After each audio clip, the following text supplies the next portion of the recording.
Stream our shows anywhere, anytime. Millennium TV.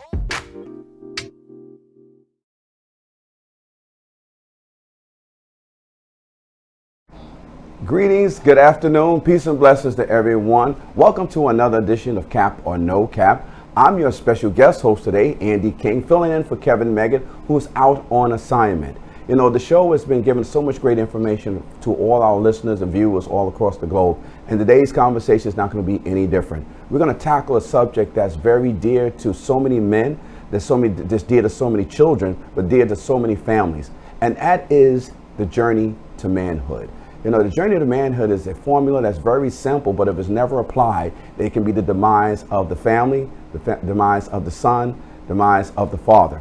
And we want to make sure that people understand, no matter if you're black, white, red, purple, whatever your ethnicity is, the strength of the man is truly the cornerstone of the family, while the mother is the backbone of the household. So we want to make sure that today's conversation touches on so many variables that make sure that our young brothers understand what it is and what society has done today to make sure that manhood is still manhood, or whether they've stripped down what a real man should be today.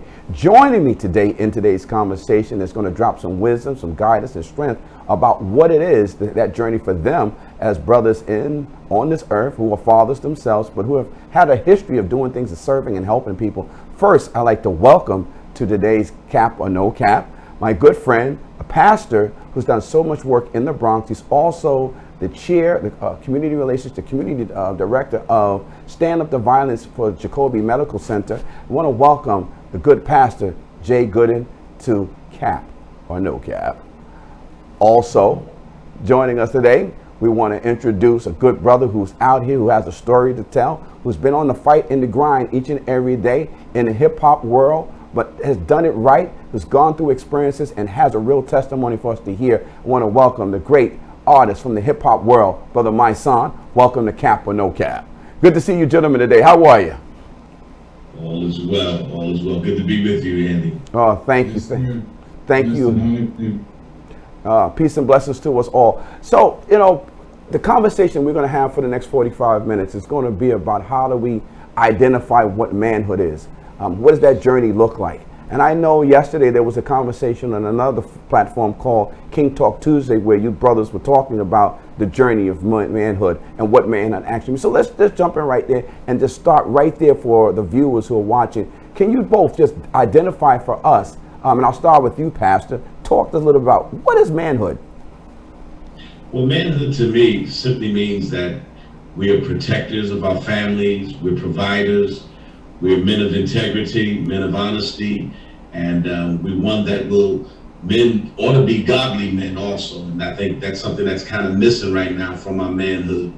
Coming up in the Christian community, in the Christian home, my father was a bishop, you know, taught us the difference between right and wrong, taught us the difference of evil and good, and taught us the difference of having God in our lives. And so I believe that the man journey to manhood ought to be about that integrity and about being honest and a provider to his family. Well, I appreciate that answer. Mysonne, talk to us as a man who's lived it, loved it, and still doing it. Talk to us. What is manhood for you?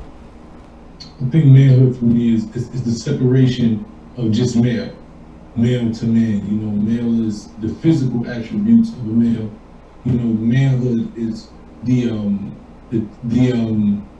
principles that man upholds. You know, manhood is adopting principles that make you a provider, a protector, someone who is honorable, who has integrity, someone who embodies, you know, what the Bible says that manhood should look like. A man who is his word is honorable, you know, who is strong in his conviction, who is firm, yet who is loving, who is empathetic. You know, there's a plethora of things that embody man, but I think it's the principles that you take on, man. It's just when someone can look at you and your word means something to someone, when you're an honorable individual, when people see you and they're encouraged, when you're able to motivate people, when you're able to, young boys look to you as a model of something that they want to become because it's such a positive light. I think that's what manhood is for me. So I'm hearing you talk about a number of characteristics. So for you, Pastor, I know you're in the church and you happen to deal with men that are coming in who are strong, and I've heard a wise man say that it's better to build strong children than to prepare broken men. How do you do that in the church when a man comes in and trying to figure out his journey to manhood? Well, I think the fact of the matter is that we all are flawed. And I like that quote that you just had from Frederick Douglass, that it is true, that it is easier to build strong children than to repair broken men. And the fact of the matter is that the Bible said we all have sinned and come short of the glory. And the fact of the matter, you're looking at somebody. 16 years of my life, I was on drugs. The bishop's son. You know, they always say PKs, pastor kids, preacher kids are worse. You know, so but yet I know that God gives us another chance, and every day above ground is another day to get it right. And so we recognize the fact of the matter is that sin, we're born into sin, but yet the fact of the matter is that we all have to be transformed by the renewing of our mind. And if we can change that mind, change the norm, especially today's norm, that says that anything goes, that everything is all right. And if we can change that mindset of young men and really catch them at an early age and instill that in them, that those values, that integrity that my son is talking about, that honorable, you know, if we can instill that in them as youth, that they can grow up to be great men, even in the midst of making mistakes, and we learn from our mistakes. It has been said that a smart man learns from his mistakes, but a wise man learns from other mistakes. So it's so true if we can get that wisdom and learn from each other. And that's interesting because people think because you're on the planet and you're smart offers you wisdom. You know, wisdom comes with longevity. And the spirit of the Most High just dropping some wisdom, some insight on you from time to time. So my son, you know, I know the world that you're in as an activist, and a lot of young brothers are trying to figure out that journey to manhood. What do you do as an artist to ensure that you begin giving a message of manhood to those people who look up to you? I think for me, you know, just understanding my own journey, right? And knowing I was once a young, impressionable kid from the Bronx, growing up in impoverished communities where crime and negativity dwelled so much, right? And actually gravitating to that because the first vision of success I ever seen was a drug deal, right? That I didn't live next door to a lawyer. I didn't live next door to a doctor. The first person who had the car that I wanted was a drug dealer. He had the girl that I wanted. He had the respect in the community. So my first vision of success was that, and understanding that mentality that is prevalent in our communities, and that's why they gravitate to those things. What I do is understand that, and I meet them there, right? I let them know that those things can be obtained without negativity, right? That manhood is not based on what you have, it's who you are. It's not what's on you, it's what's in you, right? So that's the mindset that's how I mentor my youth, right? I don't mentor them from the position I am. I mentor them from where I was, because I always say to myself, in order for someone to be able to reach me when I was 14 or 15, what would they have had to say? You know, how would they have had to come to me? They would have to come to me in a uniform or in a manner in which I was accustomed to, that I could relate to. I like that. Right? A lot of times, you know, it's not anything different, but a lot of, you know, well-to-do and people who have been established and are a little far removed from the community, who have good intentions, don't really reach the kids because they don't see you inside of them, right? So I want them to see them inside of me every time I have a conversation with them. So I don't speak at them, I don't accuse them. I understand where they come from. A lot of people say, oh, you glorify the streets. No, I understand the streets. I understand that the streets actually gave me morals and principles that I didn't get anywhere else. And some people don't understand that. But there was a code when I grew up, right? There was a code even when you was in the street. You protected the woman, right? You protected your neighborhood. You didn't violate the older folks. You know, if women and children were off limits. These were things that I grew up as. Your word was your bond. You know, all of these things, those principles for me came from the street. My father died when I was 11 years old, so he gave me a lot of them, but a lot of those things, as I got older, I got from the street. So I still transformed those principles and said to myself, a drug dealer can only sell drugs. you know, but a hustler or someone who is motivated can sell anything. So Right. you take the same principles that you got from the streets and you transfer them to every aspect of life. And that's how I talk to these kids. I said the same clothes you want to wear, you want to go to, everybody wants to do those things, but you can do them in a positive light. You can live honorably and still have the same culture you have. You know, somehow we've been taught that our culture is engulfed in negativity and violence. No, it's not. That's just something, because you see what happens when you give us the opportunities that you give everybody else. You see what happened to 50 Cent and Jay-Z. These same drug dealers on the block, and they went and started controlling corporate America, right? So once you got it, you got it. And it doesn't have to be used for negativity. And that's how I transform these young boys to men with that same mentality. It's like, no, you don't have to use anything. You don't have to lose anything that you've ever had.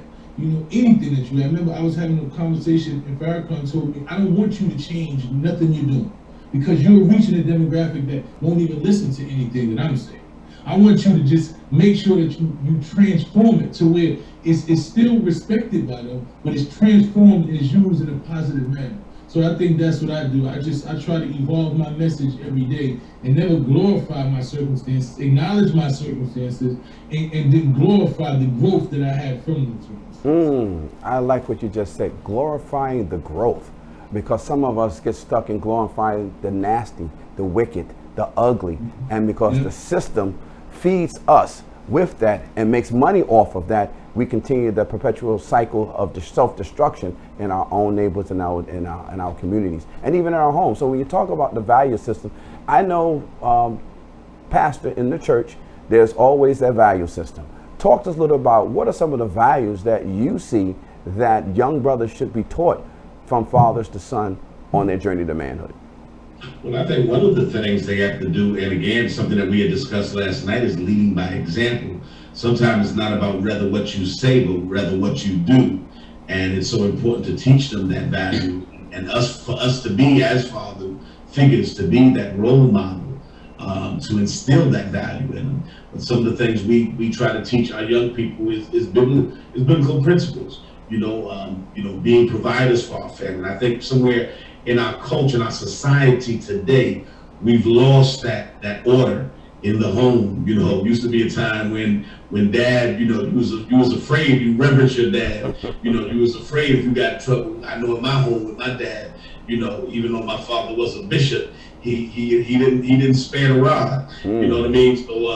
So we was used to it. As a matter of fact, back in my day also, it took a village to raise a child. Oh yeah. So I often say, back every block had a Miss Betty that sat by the window, knew what happened, and could whoop your butt for you getting in trouble, for you cussing. We knew that. But nowadays we're living again in our society has flipped, our culture has flipped, that we have no more order. So it's up to us to kind of instill, yes, the old school values, but yet realize it's a new day, and how do we transform that? I often say that the message is still the same, but the methods have changed. And so we can understand those methods, but yet hold on to that same message. Yes, you gotta be a man, you gotta be a provider. If you're a father, take care of your children. I thank God that I had my first child when I was 16 years old, and I never forsake my children. My daughter, she went home to be with the Lord last year, but at the age of 41. But the fact of the matter is that I took care of my children. I wasn't one of those runaway dads. And I think if we can instill that in young men of today, and teach them these things, teach them to put God first in all that they do, in all that ways acknowledge Him, and He'll direct their paths. Right. So I think that's something that we're lacking today also, is those godly values. Back in our day, and Andy, I use you as an example too, because me and you grew up in that same age frame. Back in our day, parents always try to send, most parents I should say, even if they didn't go to church, they sent their kids to Sunday school. Yeah. So they had a choice of good and evil. They knew about right and wrong. They knew something about the Bible, whether it was Noah, whether it was Adam, so they knew something about the Bible. But again, it's up to us today. And as a pastor, I try to instill this into our young people, that, there is a difference between right and wrong, and there's consequences for our behavior. Every action has a consequence to it. You said something that I'm hearing, that, my son, you're part of a generation, and he actually said, we're part of an old school generation, and there's even older school. But just like fine wine gets better in time, doesn't mean that we discard old rules, old school, and and standards and of manners and etiquette. How do you transition and transfer the conversation of old school values and bringing it into the new day of world? Because the old school values kept us alive. The old school values kept us a part of one another. The old school values kept us connected. The old school values kept us respected. The old school values kept us in control. It's like the genie has been let out of the bottle and old school is being disrespected. Old school is being ignored while the new school is jumping off the cliff at an alarming rate. Talk to us, my son. How do we transition old school conversations into the new school world? I think that's a very good question, and it's very important. And I think it's pretty much my life's work.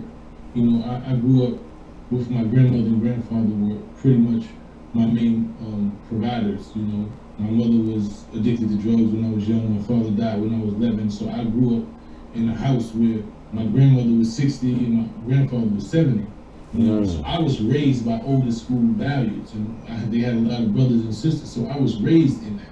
And I realized the mindset that I had was a lot different than a lot of my peers because old school values that I had. And I realized that even now. But I think what it is, like they say, there's really nothing new under the sun, right? So it's just the translation of the values, right? It's just the way that you sit, it's the way that you present those values, because they still want to have those values, but they just don't know what they are. They've been taught something different. So it's just giving them, it's like they say, sometimes you got to put a little cherry inside the medicine, right? They can't believe, you can't make them think that you're actually helping them, right? Sometimes they got to just think that it just tastes good, but it's actually helping them. So the way that you give the message, like the way that I give my message, I did this freestyle for Funkmaster Flex, and I combined it with so many things that was going on in the current culture with the values that I grew up on, right? And they were weaved in and out of this verse to where the young kids were amazed, they were astonished by it, right? So it's just interchanging it and interjecting it inside of the culture right now. The same values, you say values, because when they see that it works for you, when you look like a person of the culture, and they see you stand a certain way and move a certain way and get a level of respect and see women react to you a certain way, they want to be that, right? So they've only seen people get that reaction who are doing negative things. This is what they only see because that's what's highlighted, right? So when you start to highlight someone who lives by the older principles, like Nipsey Hussle was an example of someone who lived by those older principles, who talked about those older principles, always talked about honor and respect and carrying himself like a man and the things we need to do as a people. He wasn't exalted until he died, but most people knew about that, right?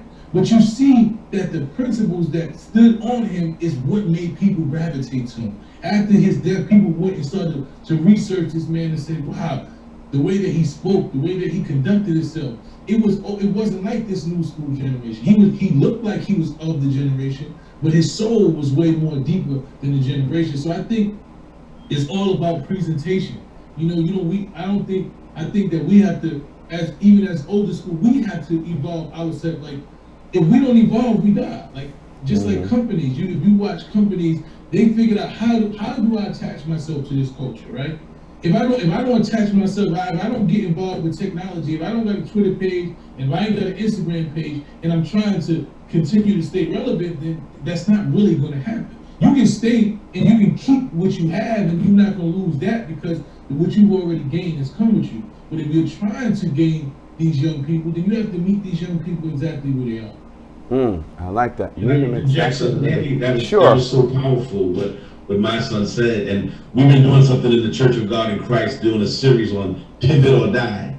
And I think this pandemic have made a lot of churches, even I'm looking at that from a spiritual standpoint, either pivot or die. And one of the things, like he said, just trying to yet be relevant, but yet keep that same message. And one of the things, and you can attest to this, sometimes you'll see me in the suit, sometimes I got on my Timbs and my jeans, right. And I think, many times the old school was, if we didn't see you in the suit and tie, not knocking you, Andy, in your bow ties, you look terrific, man. I love it.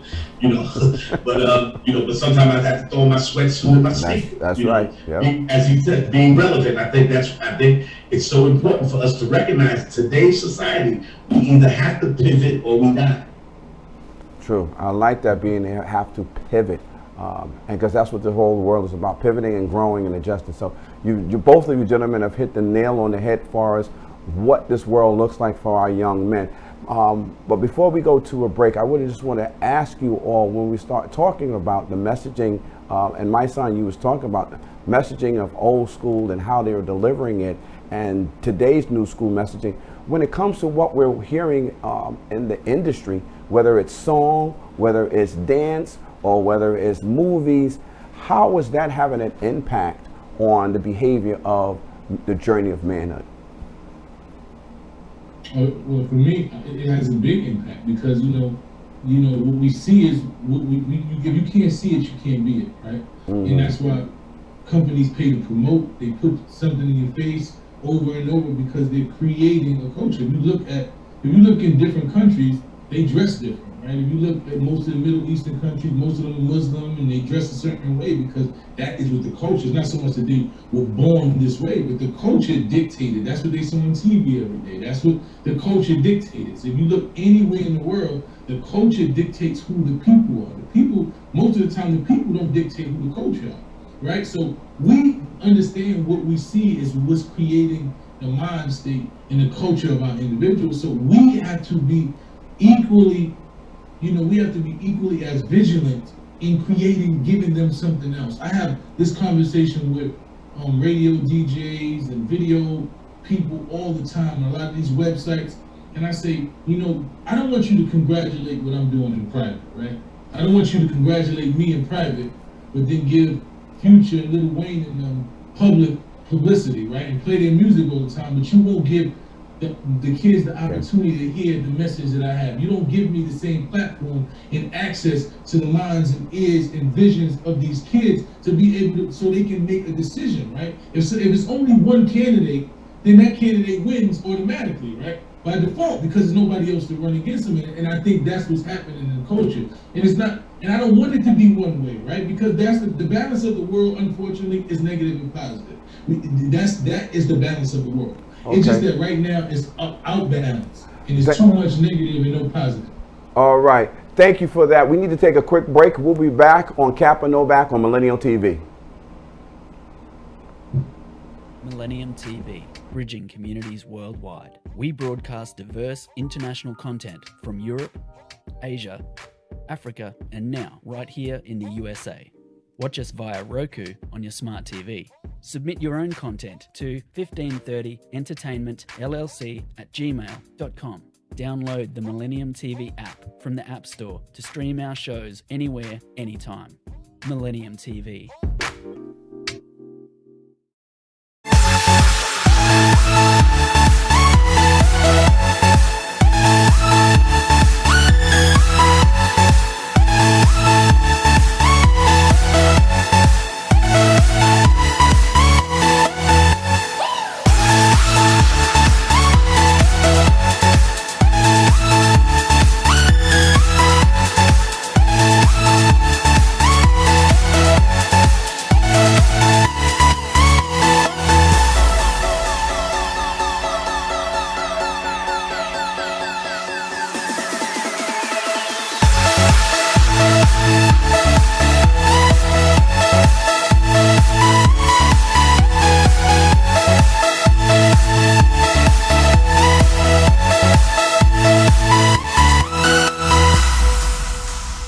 Millennium TV, bridging communities worldwide. We broadcast diverse international content from Europe, Asia, Africa, and now right here in the USA.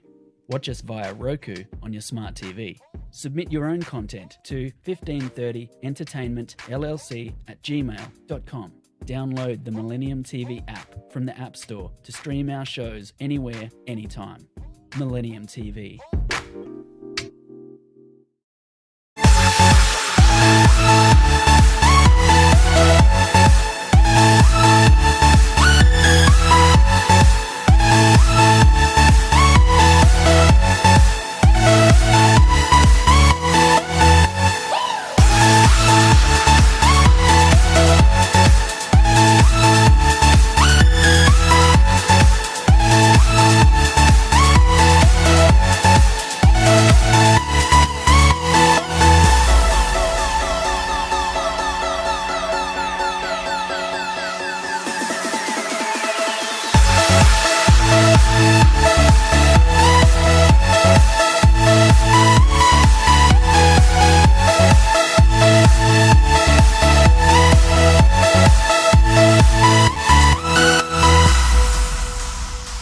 Millennium TV, bridging communities worldwide. We broadcast diverse international content from Europe, Asia, Africa, and now right here in the USA. Watch us via Roku on your smart TV. Submit your own content to 1530entertainmentllc@gmail.com. Download the Millennium TV app from the App Store to stream our shows anywhere, anytime. Millennium TV.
Welcome back to Cap or No Cap. I'm your special guest host, Andy King. You can view us on Roku TV as well as Millennial TV. So we're thankful for everyone who's joining us today as we're having a great conversation about the journey to manhood with two distinguished guests, Pastor Jay Gooden and my son, the Journal, a great hip hop artist in the struggle of making sure that equality and fairness happens to all brothers and sisters across the globe. We've been having a spirited conversation. I want to jump right back into my son was just telling us a little bit about the journey of how television, music, and the industry portrays a message that sometimes violates us, destroys us, and misguides us each and every day. So, Pastor, I want you to jump in as well, because our young minds, our young brothers, our young prince, our young kings, you know, when they're watching or hearing lyrics on a song, whether drop a Molly, pop a Molly, and drop a Molly in, and you know, and getting a girl all twisted upside down, or calling a sister out of her name, or even calling a brother out of his name, we know that old school has been a way of saying how that certain values in our system would not allow us to treat each other with that. But for whatever reason, the industry today has started to make a profit off the demise of, and I'll call it for what it is, the black community, the black brothers and the black soul. And Kevin Megid, who normally hosts, made a statement yesterday in yesterday's conversation that the system of oppression, white supremacy, is fearful of the strength of the black male. That's why they spend so much time in trying to destroy the strength, because they know when the black male puts their hands on anything, it turns into gold. Talk to us a little bit about the messaging that's happening that comes from the external factors outside of the home, whether it's music, television, or radio. Well, the fact of the matter is that I believe that we're living in a day of negativity. And from a spiritual standpoint, again, I got to put my pastor hat on. So, you know, the Bible said faith cometh by hearing, hearing by the word of God. But we're hearing what we hear, we become. And I think we're living in such a negative society. Everything is so negative. We see it now even in our politics. Everything is so negative. Andy, me and you and I were born into a day, again, I'm going to use the old school, when television only had about, this before your time, my son, television only had about 6 channels. That's right. And That's right. television went off like 2 o'clock in the morning. They just concluded your television day. They sung the Star Spangled Banner. That's right. You know, now television stays on 365, 24/7. You know, and our kids now, the young people, they're not, well, I'll put it this way, a lot of them are just into these iPads now. My little grandson, 5 years old, just stays on his iPad. But when you look at the negativity that's on our television, that's in our music today, you know, calling women out of their name. You know, I grew up in the time when love songs were popular, Earth, Wind, and Fire. Growing up again in a Christian home, you know, I had to listen to James Cleveland and Walter Hawkins, and so I had to sneak my Earth, Wind, and Fire and my Billy Preston, Al Green in the house. But now we live in such a negative society that, you know, even when you turn on the cartoons, I mean, I'm not gonna mention the cartoon by name, y'all know what I'm talking about. There's a cartoon that be cussing. I was letting my grandson watch it. I was like, what is this? You know, and so our kids now are just being brought up into this negative, as my son said earlier, this negative culture. And that's what it is. And again, I have to look at the Bible, and I often say this even to our church, the Bible is being fulfilled. When we look into the last days, we see all of this stuff that was prophesied is coming into fruition. Right. And it's being manifested right before our very eyes. But yet God still has a remnant that somebody must continue to at least give our young people that haven't even become into full manhood yet. We have to give them that opportunity, give them that choice, let them hear the other side.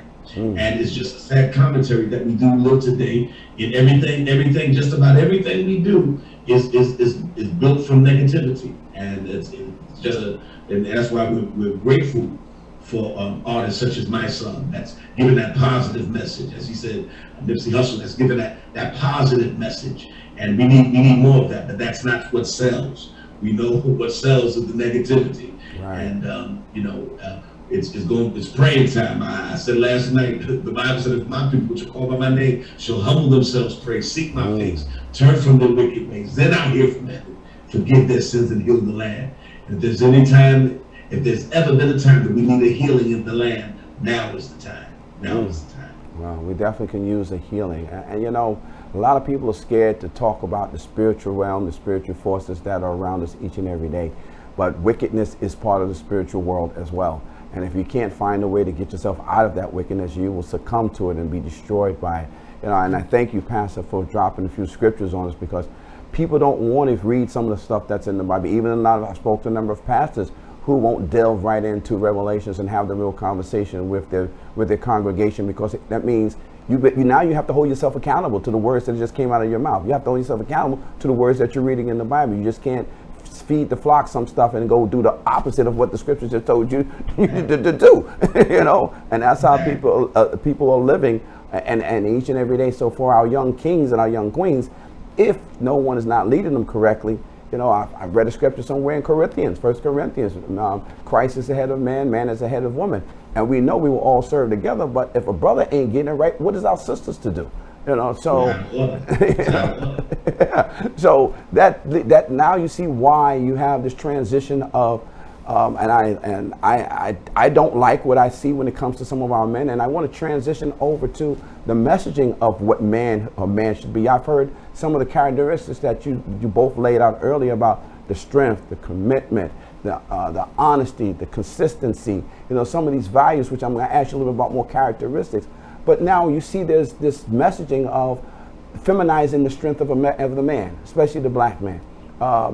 I was always told, brother said, if you lift up your mind, your pants will follow. I have no idea why people think it's okay to wear, and I see it's a coordinated effort. I see they have the underwear matching the belt coordinating with the shirt, and their pants are always down underneath their cheek.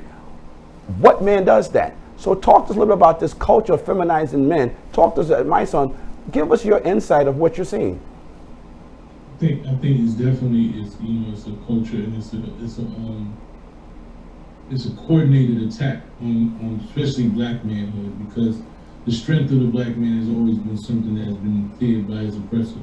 His strength, his sturdiness, all of those things have always been feared by the oppressor. And I think they're showing us a lot more things to feminize us. They're using the word toxic with masculinity, which is something that I am vehemently against. I don't think anything can be toxic about masculinity. The same way I don't think anything can be toxic about femininity. I think the masculine person can have faults and can be flawed, but I don't think to label it toxic masculinity is by accident. It's to make men more docile and more gentle and more calm, because it's easier for you to walk in and take advantage of us. And we've always been seen as violent when we stand up for ourselves, or the mad black, so those things. There's a coordinated effort to stop that, to docile the black man and make him more easier target, because they fear the evolution and revolt against, the violations that we are constantly being faced with. So it's definitely a coordinated effort, and I think, what they do is the powers that be have the ability to promote whatever. Like you said, is what we see, right? If the main artists you see happen to be more feminine, right? And you see the more masculine artists, they're telling you that that's dated. You know, they tell me that that the way what it is that I represent is dated. You know, and the kids now their hair should be colorful. It's just there's no boundaries. You're too caught up in this thing, and like, for me, where there's no boundaries, there's chaos. Where there's no clear definition of what something is, then you don't know what it is. You know, we live in an era now where this culturally fluid thing where you don't have to have a definition, you don't have to have agenda, and if that's your thing, cool, that's your thing. But my thing is, I'm strong, and I want to talk about my masculinity. I'm confident. I enjoy the fact that I'm a man and a man's man. Right. You know, I enjoy the fact that I'm an alpha male, and I live my life in accordance to those things. And I have no problem telling people I want my sons to follow in those footsteps. If they decide to do something different, they're individuals, like I said. But if they decide to do something different, but they're going to see me in this masculine, fully masculine role every time they see me. I'm not going to water it down to fit into anything. I'm not going to try to peacefully coexist with society's new fluidity. That's not who I am. And I think as men, we have to stand firm in that, right? We have to make sure that we stand firm, and every time that we are given an opportunity, we state that. And I have no problem being this masculine man. I don't want to fit into that. This is what I am, and I want to make sure that you know that is an option. That is what you should do, even if you don't, unless you don't want to do that. But this is an option. Masculinity is definitely something. Right. Well, you're absolutely right. Masculinity is definitely something that we need to promote each and every day. To our brothers, we cannot be scared to exude our masculinity in fear of them trying to label it as danger. And it's so sad that in the world today that we are seeing this each and every day, from commercials, from advertisements, from even agendas, and how people just think it's okay to comment and say anything about anything with no wisdom and no guidance, no anything on this. One of the things that, I read somewhere where it's like, smart people and the smart tongues have been told to be silent so they don't offend the ignorant mind. Well, that's the problem with this world. We're so busy trying to conform to stupidity that we can't get it right and do the smart thing or have the great conversation, or the conversation that's moving and stimulating, that protects the families, protects the black man, protects the man. Any man, it doesn't make a difference if you're white, black, brown, yellow. A man should be always a man and should never be fearful of being a man and staying a man. Today's conversation has been so spirited that we want to continue to have this kind of conversation. And I want to get my guests back in.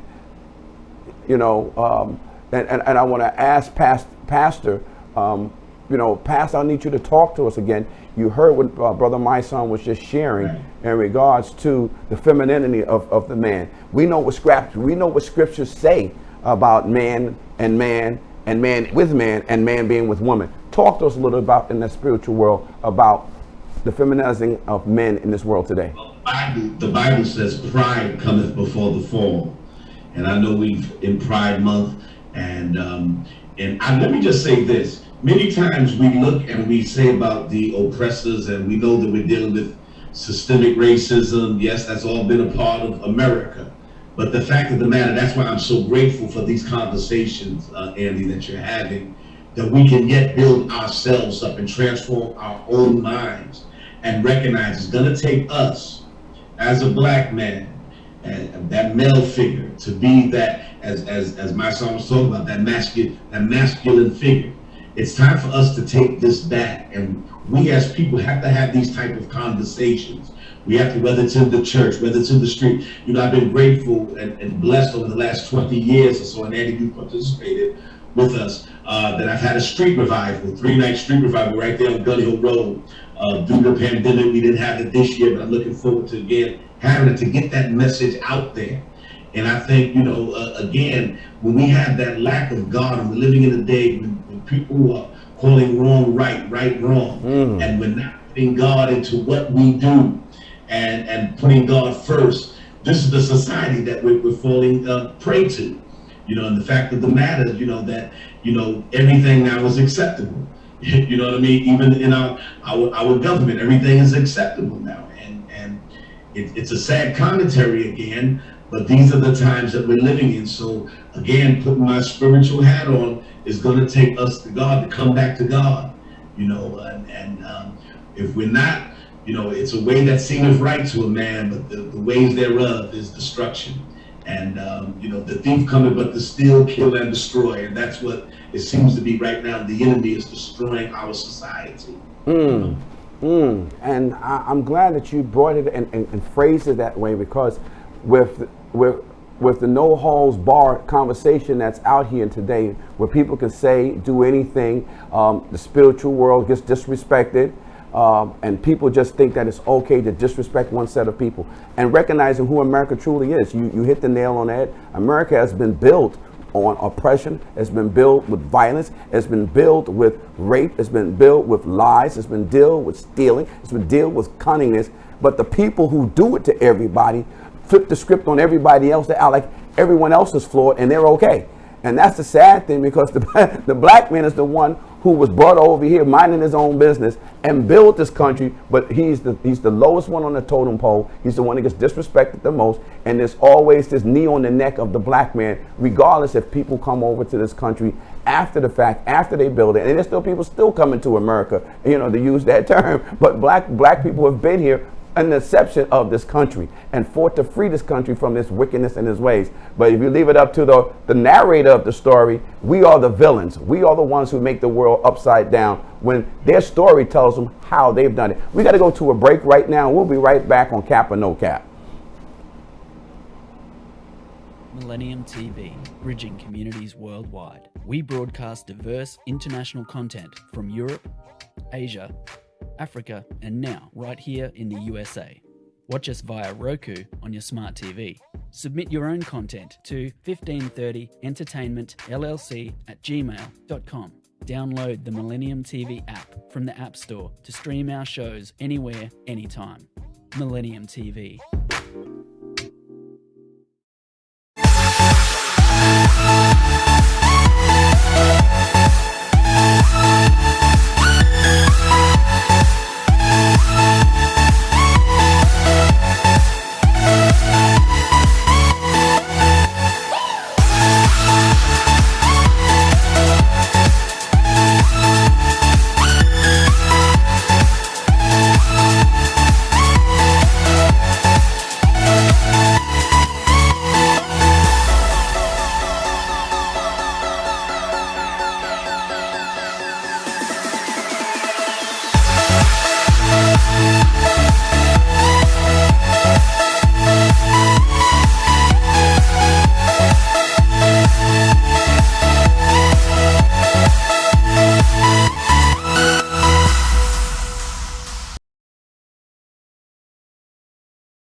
Okay, and we're back at Cap or No Cap. I'm your special host today, Andy King. You're watching us, and you can view it on Facebook as well as Roku TV, as well as Millennium TV, which is broadcasting all across the globe. We're thankful for this platform to have a conversation about the things that matter to so many of us. And today's conversation is about the journey to manhood.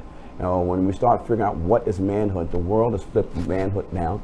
They've almost made it like it's a crime to be a man, and if you are a man, you get punished worse than someone who's not a man, or doesn't behave as a man. So we want to make sure that in this conversation today, from Pastor who's on, Pastor Jay Gooden, and my son, we're truly thankful to the General for dropping some science and wisdom on us today to help our young brothers at the ages of 10, 12, because becoming a man doesn't start at 14. It's a buildup of all the experiences that you have from the time you enter into this world. And while I appreciate my mother for all that she did for me, if it wasn't for my dad being in my life, being in my house, and just giving me the guidance of what a man figure should look like, I would be lost. Who's to say where any of us can be and should be? And the testimony for so many brothers is because when they don't have that man figure in their lives, they mess up, they make bad errors. And trust me, we all being human, we all are going to make errors. Parenthood, there is no formula that says you're going to get it right, because we're dealing with personalities, we're dealing with bloods, we're dealing with skin and bones, we're dealing with spirits, and all these things factor into how you grow as a human being. one of the guests said, my son mentioned that our children are individuals, and one of the things that we can do is help them grow. But their example of manhood comes from their dad, comes from the male figure that's in their life. And I got to call it for what it is. Making a baby doesn't make you a great dad. You just use a sperm donor. If you wasn't around your child, if you didn't offer no wisdom, if you didn't offer no protection, because the first relationship that a young lady has with the opposite sex is with the father. The first relationship that a son has with the opposite sex is with the mother. And if both of those adults get it wrong, trust me, you're going to have a person who's going to grow up who's going to get it wrong as well. So we got to do our job as fathers, as mothers, when we're raising our children, especially when it comes to our men, because a lot of our brothers have targets on their back just because of the strength, just because of our ancestry, just because they know what we're capable of, because we're great. Not only just great kings, we're great warriors, and we're great at solving things that this world has taken and used it for their own gain. So I want to ask our guests, we're going into the last segment. I just want to, can you just share with some values that you think a man should have, that a father should be teaching a child on their journey to manhood? My son, let's start with you.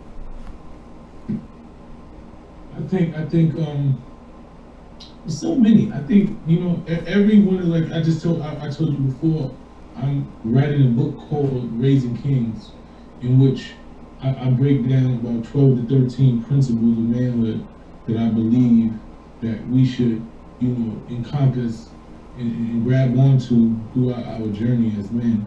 And for me, the first one is just about integrity. I think integrity is probably the most important one. And after you get integrity, the rest of them seem to come underneath, respect, accountability, honor,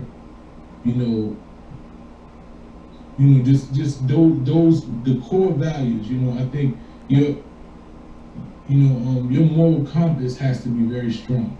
And I think that's what men do. Men, as fathers, we formulate our kids' moral compass. We don't get to tell them when to apply everything, but the moral compass that we give them, so they know, hey, this is not really right.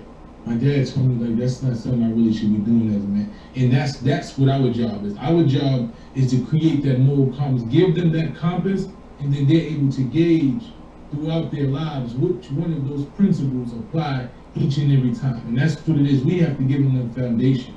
The foundation is very strong for a young man.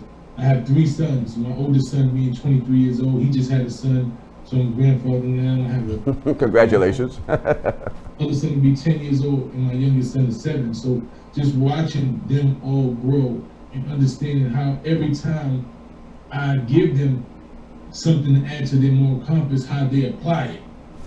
Just watching my sons do that. They watch me and they say, "Dad, what are you doing? Or why do you do this?" And that I'm a public figure, sometimes they go and see some of my things and hear it. And they're starting to form their own moral compass, but it's definitely based off principles that I've given them throughout their lives, that they're able to apply themselves and make themselves whole. I like that. Pastor, talk to us, a value system that every young brother should be. I know, and my son, I know he just hit a home run on us, so we're gonna put the bat back in your hand, and we're gonna give you a softball again. So go ahead. I'm a father of 4, 3 sons, grandfather of 7, and I got my daughters. I said my daughter passed away, and I only have 1 granddaughter. The rest are 6 grandsons, and so I believe what my son said, and I think when you look at that word integrity defined, simply means doing the right thing when nobody's watching. And I think when we can set that example, guide our children, and each child has their own individual personality, and I'm so grateful. I have all 3 of my sons have worked with me in the church, they work with me in ministry, yet I understand that they still do stuff outside the church, and I've tried to show them that light. I show them how to be a father, how to be a husband. I don't go around cussing out my wife. I don't go around beating their mothers. So I've tried to set that example for them, to be a real man, to be a provider, take care. A real man provides for his family. We don't even, I got one son in particular, sometimes he goes through transitional jobs, but I thank God that he still had the mindset and the work ethic to get back up, and to get back on his job, and understand that we have to be, because they're watching what we do. Yes. It's no longer about what you say, but it's rather what you do. Right. And I often say this, Frederick Douglass said this, Andy, and I'll repeat it again. I said it before, I'll say it again. Some people make things happen, some people watch things happen, and then others say, what the hell just happened? That's right. Up to us to make sure that we're making things happen, especially as men, as fathers, and understand that we're influencing somebody. Right. One of the things that we have in our church, our theme this year is being a bright light in a dark world. And I use the scripture that let your light so shine before men that they may see your good work and glorify our Father which is in heaven. And many folk, they're working, but they're not doing good work. But we got to understand that folk are watching us, and we're influencing folk how we go about it, not cheating the system. As again, using that word integrity, doing the right thing when nobody's around, when nobody's watching us. Right. And I think if we can set those moral standards, be protectors of our homes, providers for our families, that's what the values that I want to instill in my sons and for those that are watching me. And love, that agape love, love, not a retaliatory spirit, but even when folk treat you wrong, the Bible says we have to even love our enemies. And I think what we're lacking today, we're lacking love in our society. We're lacking love in our homes. We're lacking love on our jobs, in our communities. We're lacking love. If we can go back to loving, the Bible says that love covers a multitude of sins. And if we can love folk, I often say at the church, I said we got to be able to love the hell out of people, because people got some hellish ways. Yeah. But when you can learn how to yet overlook that and still love folk without being retaliatory, doesn't mean I told him last night in my Bible study, doesn't mean I got to invite you to the barbecue. But at the same time, we're going to get love people. We don't love their ways sometimes. We don't love their actions. But we still have to love the people because God is love. And if we say we have God, we have to love one another. Wow, that was powerful. I got to say amen to that. You mentioned something about love.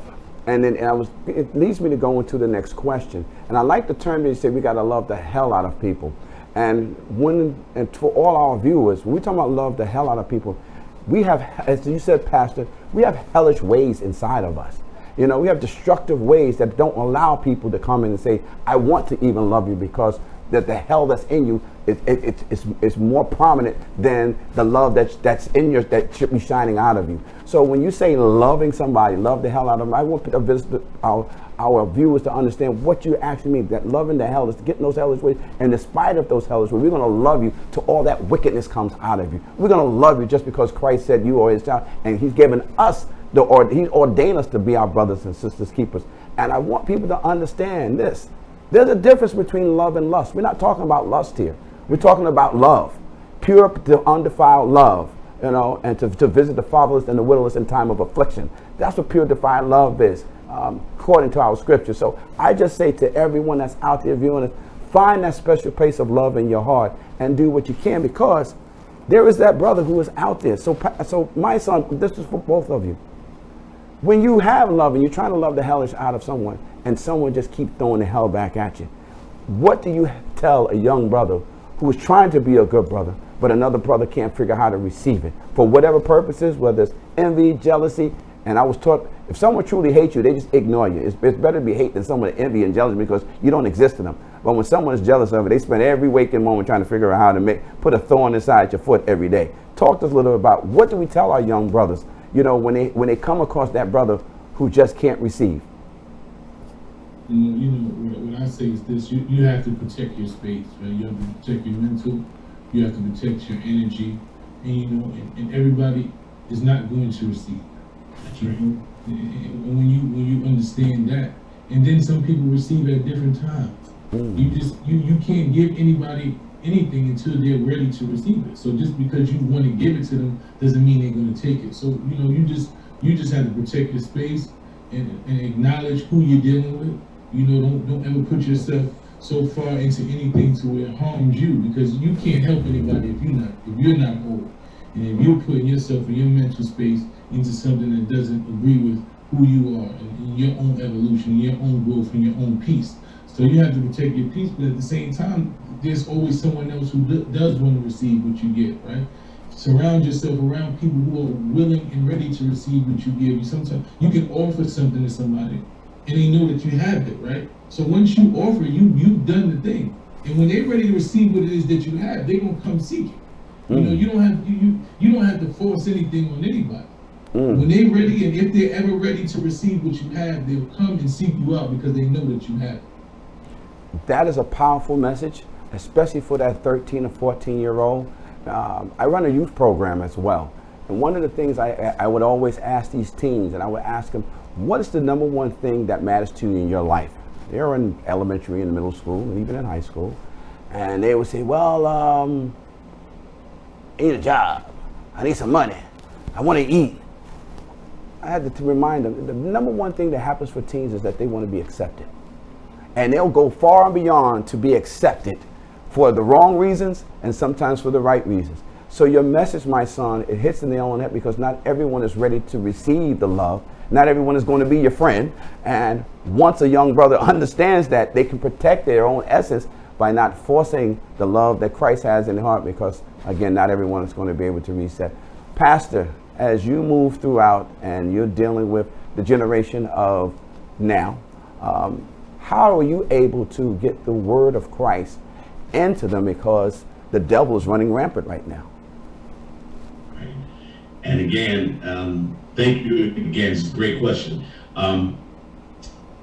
Again, the message don't change. The methods change. And it's about right now, even what we do with Jacobi Hospital Stand Up to Violence, we see that gun violence is the leading cause of death in the African American community between the ages of 14 and 25. And we're trying to change that norm. We're trying to change that norm. And I often tell folk that God is never going to judge you for what folk do to you, but you will be judged for how you react to what's done to you. And many of us, we have a retaliatory spirit, and we're trying to save lives. I do, one of the jobs that I do, I'm a eulogist also, besides pastoring 2 churches and director of community outreach, president of the Clergy Council of 449 precinct, 4-4 precinct, and working with the 4-7 precinct. But the fact of the matter is, as a eulogist, I often have to tell parents, and I say this, Andy, that when a husband loses a wife, he's called a widower. When a wife loses a husband, she's called a widow. When a child does not have a parent, they're an orphan. But there's no name for when a parent loses a child except pain. And the fact of the matter, we have to let these young people know that, you know, not only do they affect their own lives, not only do they affect a victim's life, but they're affecting their own mother's life, their parents' lives. And we're touching somebody's life, whether we realize it or not. So the message is certainly clear, is that, you know, let a man examine himself. You know, we have to examine ourselves. And if we can teach that self-examination to people, that's why we're so grateful for what you do with the young people in the community. And again, I applaud you, my brother. And I got to keep saying that, because even though right now you're not an elected official, you're still working that community, still about trying to save lives. And I think each one teach one. And if we can all try to reach one, we are better together. So we got to continue to get that message out there, that the wages of sin is death, but the gift of God is eternal life through Jesus Christ our Lord. And we gotta understand that and recognize that each one of us is going to be judged on our own merits, you know, and if we can get that to young people to recognize that there is a better way, that God has given them a way out.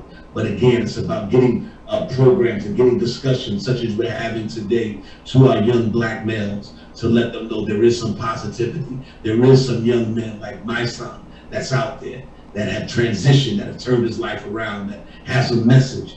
And if they hear, faith cometh by hearing by the word.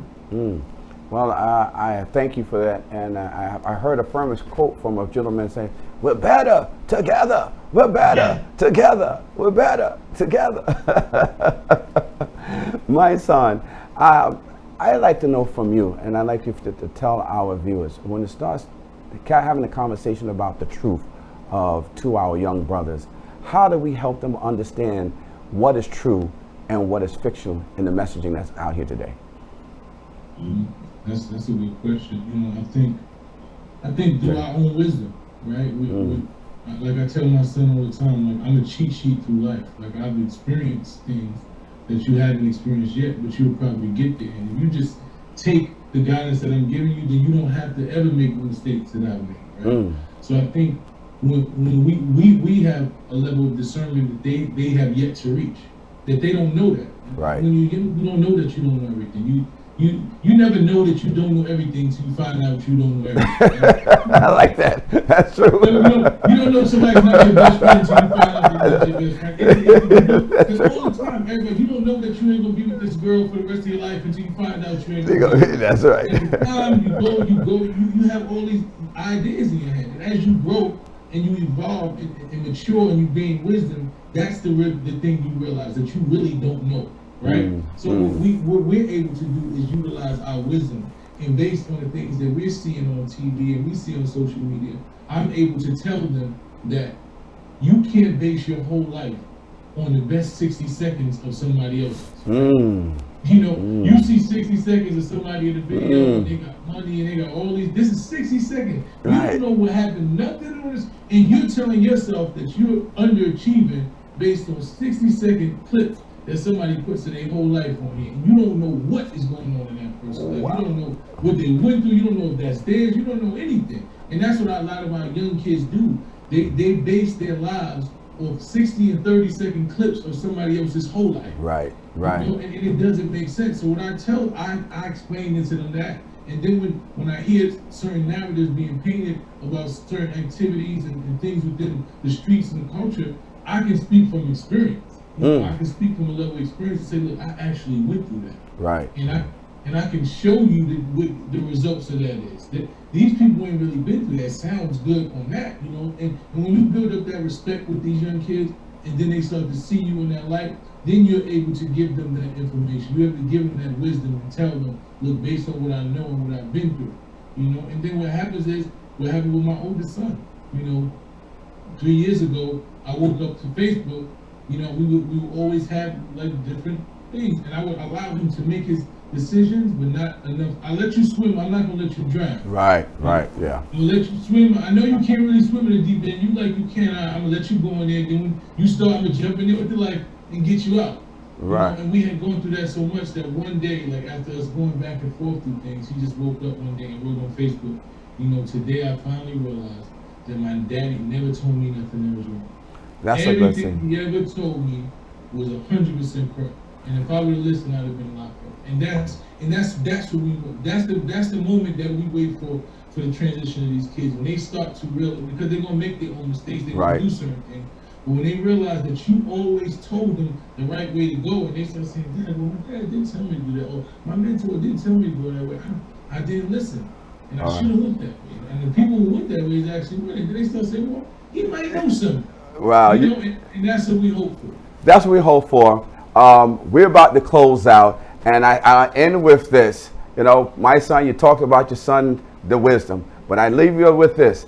There's one thing the wise man truly knows. There's only one thing that the wise man truly knows, that he doesn't know. Thank you all, Pastor and my son. Thank you for joining today. We'll be back next week in another episode of Cap or No Cap. I'm your guest host, Andy King. God bless and be well.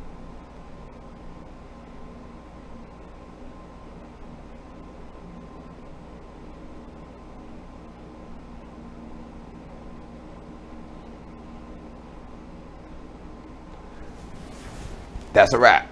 You guys are fabulous.